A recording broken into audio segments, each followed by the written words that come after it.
Hello student, आज हम लोग electromagnetic flowmeter construction and working principle को स्टडी करते हैं। तो बच्चों, इलेक्ट्रोमैग्नेटिक फ्लोमीटर को हम लोग मैग फ्लोमीटर्स या वॉल्यूमेट्रिक फ्लोमीटर भी बोलते हैं। वॉल्यूमेट्रिक मीन्स है बच्चों, जो हमारा फ्लूइड होता है उसके वॉल्यूम को मेजर करना। It is work based on Faraday law of electromagnetic induction. तो ये बच्चों हमारा जो इलेक्ट्रोमैग्नेटिक इंडक्शन, फैराडे के इलेक्ट्रोमैग्नेटिक इंडक्शन के प्रिंसिपल पर ये हमारा वर्क करता है।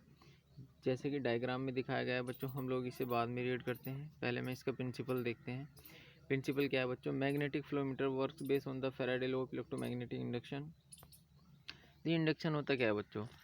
इंडक्शन का जो फैराडे के जो इलेक्ट्रोमैग्नेटिक इंडक्शन का जो प्रिंसिपल है वो होता क्या है कि जब किसी कंडक्टर को या चालक को मैग्नेटिक फील्ड में घुमाया जाता है या फ्लक्स को चेंज किया जाता है, तो बच्चों उसके अंदर मतलब एक ईएमएफ जनरेट होता है। इसी तरीके से इसमें हम एक कंडक्टिंग मीडियम फ्लूइड लेते हैं बच्चों। तो हम जब इसमें मैग्नेटिक फील्ड में कंडक्टिंग मीडियम या जिसमें करंट फ्लो, हम लोग कह सकते हैं कि जिसके अंदर करंट फ्लो हो सकती है, कंडक्टिंग मीडियम होता है, तो उसके अंदर हमारा एक ईएमएफ जनरेट होता है। ठीक है बच्चों, थ्योरी में देख सकते हैं। This law state that conduct of a length, L metre की लेंथ होगी बच्चों, is moving with a velocity v perpendicular to the magnetic field of the flux density b। Flux density होगी b, टेस्ला में इसकी unit होती है। Then the induce voltage across the end of the conductor can be express by E बराबर BLV। ये हमारा formula होता है बच्चों। बी होता है हमारा मैक्सिमम फ्लक्स डेंसिटी, एल होता है बच्चों कंडक्टर की जो हमारी लेंथ है, वी क्या होती है हमारी वेलोसिटी। क्लियर है बच्चों? अब हम लोग यहाँ से बात करते हैं। तो जो इलेक्ट्रोमैग्नेटिक फ्लोमीटर होता है बच्चों, ये हमारा एक आर परपेंडिकुलर, थोड़ा सा हल्का दिख रहा है, suitable for the flowmeter flow measurement of sludge और slugs and the electrically conducting liquid flow. तो बच्चों हमारा स्लीज को और स्लग्स को और इलेक्ट्रिक कंडक्टिंग लिक्विड फ्लो को मेजरमेंट करता है। जैसे कि डायग्राम में दिखा है बच्चों, एक हमारी कोर होती है, उस पर वाइंडिंग की होती है और हम इस पर AC सप्लाई या DC सप्लाई देते हैं, और उसके बीच में हमारा एक पाइप रखा होता है। इस पाइप के अंदर से हम लोग फ्लूइड फ्लो, जो हमें मेजरमेंट करना है, तो उस फ्लूइड को हम लोग इसके अंदर से गुजारते हैं। जो ये बच्चों हमारा पाइप होता है, ये हमारा नॉन कंडक्टिंग होता है, और जो हमारा फ्लूइड इसके अंदर हम लोग डालते हैं वो हमारा कंडक्टिंग फ्लूइड होता है। और जो ये हमारी इसके अंदर हमारे 2 इलेक्ट्रोड्स लगे होते हैं, जो सिलिकॉन स्टील्स के बने होते हैं।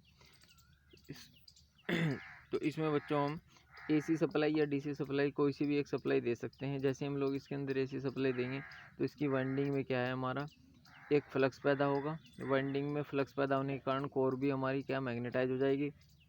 मैग्नेटाइज हो जाने के कारण बच्चों हमारा N2S, हमारी जो फ्लक्स की लाइनें हैं वो फ्लो करना स्टार्ट करेंगी, और जो हमारी लाइनें फ्लो करना स्टार्ट करेंगी तो जो इसके अंदर से हमारा जो फ्लूइड है वो हमारा फ्लो कर रहा है, तो उस फ्लो को भी हमारी कट करेंगे। उस फ्लो को कट करने से मैंने बताया कि जब किसी मैग्नेटिक फील्ड के अंदर किसी कंडक्टर को रखा जाता है तो उसमें एक EMF जनरेट होता है। सेम इसी प्रिंसिपल पर बच्चों हमारा इसके अंदर फ्लूइड है, जो भी फ्लो, कुछ भी फ्लूइड है मतलब लिक्विड है हमारा, जो कि फ्लो की फॉर्म में है, तो उसे जब हम मैग्नेटिक फील्ड के द्वारा क्रॉस या कट कराते हैं तो इसके अंदर ही बच्चों हमारा एक EMF जनरेट होता है, जिसका फॉर्मूला है बच्चों हमारा E डायरेक्टली प्रोपोर्शनल BLV या E बराबर KBLV, जहाँ पर B क्या है मैक्सिमम फ्लक्स डेंसिटी, L क्या है कंडक्टर की लेंथ है, V क्या है हमारी वेलोसिटी है, velocity of the conductor metre पर सेकेंड में। ठीक है बच्चों, तो जो हमारा इसके अंदर जो हमारा वोल्टेज जो EMF पैदा हुआ बच्चों, उसे हम लोग 2 इलेक्ट्रोड के माध्यम से हम लोग उसे मेजर करते हैं। क्लियर है बच्चे? तो जो हमारा EMF जो हमारा पैदा हुआ, वो EMF हमारा डायरेक्टली प्रोपोर्शनल होता है हमारा the volume flow rate, Q is the Q directly proportional E। तो Q डायरेक्ट E, जितना ज़्यादा वोल्टेज मतलब जितना ज़्यादा फ्लो रेट होगा, इसका जो वेलोसिटी है, जितना ज़्यादा वॉल्यूम का फ्लो रेट होगा उतना ज़्यादा हमारा वोल्टेज भी बनेगी या उतनी ज़्यादा हमारी वोल्टेज पैदा होगी। नेक्स्ट देखते हैं बच्चों। ये जो बच्चों मैं तुम लोगों को पहले ही बता चुका हूँ, ये वही है तुम्हारी थ्योरी आसान, उस जिससे मतलब तुम लोग अच्छे से थ्योरी को एक बार पढ़ सको, रीड कर सको, इसलिए मैंने ये भी पेपर इसमें ऐड कर दिया है। ठीक है बच्चों, सेम वही है जो मैंने तुम लोगों को बताया। देखो, विद्युत चालक तरल पदार्थों की प्रवाह दर को इलेक्ट्रोमैग्नेटिक विधि से मापा जाता है। यह विधि अचालक तरलों के लिए लागू नहीं होती। जो तरल है, जो विद्युत अचालक हैं, उनके लिए लागू नहीं होती। कंडक्टिंग मटेरियल के लिए मैंने बताई है, तो ये कंडक्टिंग मटेरियल के लिए हमारी यूज होगी। प्रिंसिपल बच्चों मैंने बताया इलेक्ट्रोमैग्नेटिक, फैराडे के इलेक्ट्रोमैग्नेटिक इंडक्शन के प्रिंसिपल पर ये हमारा वर्क करता है। क्लियर है बच्चों। अब इसमें थोड़े से एक बात आती है बच्चों, हमारा जो राइट फ्लेमिंग की जो राइट हैंड का नियम है, राइट हैंड जो हमारे जनरेटर में भी लगता है, तो जनरेटर में हम लोग यहाँ से इलेक्ट्रिसिटी जनरेट कर रहे हैं और जनरेटर से भी हम लोग इलेक्ट्रिसिटी जनरेट करते हैं। इसलिए इसमें हम लोग जो फ्लेमिंग का जो राइट हैंड रूल है बच्चों, वो लगाते हैं हम लोग। देखो इसमें क्या है, हमारा जो अंगूठा होता है उसमें किस चीज़ को, मोशन को शो करता है, मोशन को, और जो हमारी एक उंगली होती है सीधी, वो हमारी फील्ड के डायरेक्शन को, और एक हमारी इंड्यूस ईएमएफ की उंगली। अगर कंस्ट्रक्शंस की बात करें बच्चों हम लोग इसमें, तो ये स्थायी और हमारा विद्युत चुंबक अचालक पाइप के द्वारा लगा होता है, चारों ओर लगा होता है सॉरी, और चुंबकीय क्षेत्र के अलावा 2 इलेक्ट्रोड्स लगे होते हैं जिनके द्वारा तरल के अक्रॉस उत्पन्न विद्युत वाहक बल को पिकअप किया जाता है या मेजर किया जाता है। ठीक है बच्चों, पाइप में प्रवाहित तरल की दिशा चुंबकीय फ्लक्स लाइनों तथा प्रेरित विद्युत वाहक बल के लंबवत होती है। प्रेरित विद्युत वाहक बल इलेक्ट्रोडों को मिलाने वाली रेखा के अनुदिश होता है। डायग्राम में देखो बच्चों, यहाँ पर भी ये हमारे जो एन और एस है, एन से हमारी जो फ्लक्स की लाइन है वो गुजरेंगी, और ये हमारा जो फ्लूइड, जो हमारा पाइप है इसके अंदर से फ्लूइड मोशन होगा अंदर की साइड, तो जो हमारा फ्लक्स है उस फ्लूइड को कट करेगा। और जो हमारे इलेक्ट्रोड्स होंगे, इलेक्ट्रोड्स हैं बच्चों, देखो इलेक्ट्रोड्स दिख रहा है स्क्रीन पर, ये इलेक्ट्रोड्स है हमारे, ये टच है, ये टच है। ठीक है बच्चों, तो ये हमारे यहाँ से हम क्या करते हैं, जो हमारी ईएमएफ बनी है उसको हम लोग बाहर लेते हैं ई नोट के द्वारा। ई नोट दिखा हुआ है।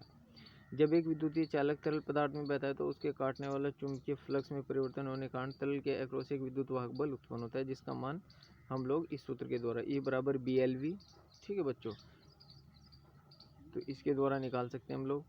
एक हमारा फॉर्मूला होता है बच्चों डिस्चार्ज रेट का, Q बराबर π/4 d²V, ठीक है। तो अगर हम लोग यहाँ से इस V की वैल्यू रखते हैं तो बच्चों E नोट बराबर हमारा 4B, इस वाली इक्वेशन में E नोट BLV वाली इक्वेशन में, तो हमारी इक्वेशन आती है बच्चों E बराबर 4B/π/d/Q इंटू 10⁻⁸। इसका मतलब क्या है, मीन्स बच्चों E डायरेक्टली प्रोपोर्शनल हो गया हमारा Q के। Q क्या है हमारा डिस्चार्ज रेट, तो जितना ज़्यादा डिस्चार्ज रेट होगा उतनी ही ज़्यादा हमारी वोल्टेज पैदा होगी। क्लियर है बच्चों। इसमें देखते हैं, और इस विधि में प्रेरित विद्युत वाहक बल बहुत ही सूक्ष्म 1 मिली वोल्ट के क्रम का होता है। ठीक है बच्चों, और इसका जो दारू का जो प्रतिरोध होता है वो बहुत ही कुछ होता है। अतः इस यंत्र के आउटपुट को प्राय उपयुक्त रूप से प्रवर्धित किया जाता है, मतलब बढ़ाया जाता है, एम्प्लीफिकेशन किया जाता है, जिससे कि उसे मापा जा सके। ठीक है, क्लियर है बच्चों। इसमें क्या है व्यवहारिक यंत्र में प्राय प्रत्यावर्ती चुंबकीय क्षेत्र लेना अच्छा होता है। इसका प्रमुख लाभ यह है कि इलेक्ट्रोड ध्रुवित या इलेक्ट्रोलाइसिस के कारण इलेक्ट्रोडों पर गैस बुलबुलों को एकत्रित होना या नहीं होते हैं, ठीक है, जिससे इलेक्ट्रोड पर इंसुलेटिंग परत न जम जाए। इसके एडवांटेज की बात करें बच्चों, इस विधि में तरल के प्रवाह में कोई रुकावट उत्पन्न नहीं होती है, इसलिए यह ठोस पदार्थ युक्त तरल पदार्थ के प्रवाह के लिए उपयुक्त विधि होती है। यह विधि बहुत ही एक्यूरेट होती है। इसकी जो लीनियर रेंज है वो काफ़ी अधिक होती है। यह ट्रांजिएंट अनुक्रिया अच्छी होती है बच्चों। और इसमें हाँ बच्चों एक बात और है, इसमें क्या कोई भी हमारा मूविंग पार्ट नहीं होता है। यह विधि अम्ल, sewage, paper pulp, detergent, greasy तथा चिपकने वाले तरलों के लिए उपयुक्त होती है। डिसएडवांटेज की बात करते हैं बच्चों, ये उपकरण हमारे महंगे होते हैं। इनका उपयोग उन्हीं तरलों के लिए ठीक है जिनकी चालकता 1.10⁻⁶ ओम पर सेंटीमीटर से कम होती है। ध्यान रखना बच्चों। एक एडवांटेज और भी है बच्चों इसकी हमारी, no restrictions to flow, no pressure loss, no moving parts, good resistance to erosion, independent of the viscosity, density, pressure and the turbulence, good accuracy होती है बच्चों, बाई डायरेक्शनल होती है, large range of the flow rates and the diameters. Disadvantage की बात करते हैं तो एक्सपेंसिव होती है बच्चों, और मोस्ट रिक्वायर फुल पाइपलाइंस होती है, ठीक है, और limited to the conductive liquids होती है। Thank you student.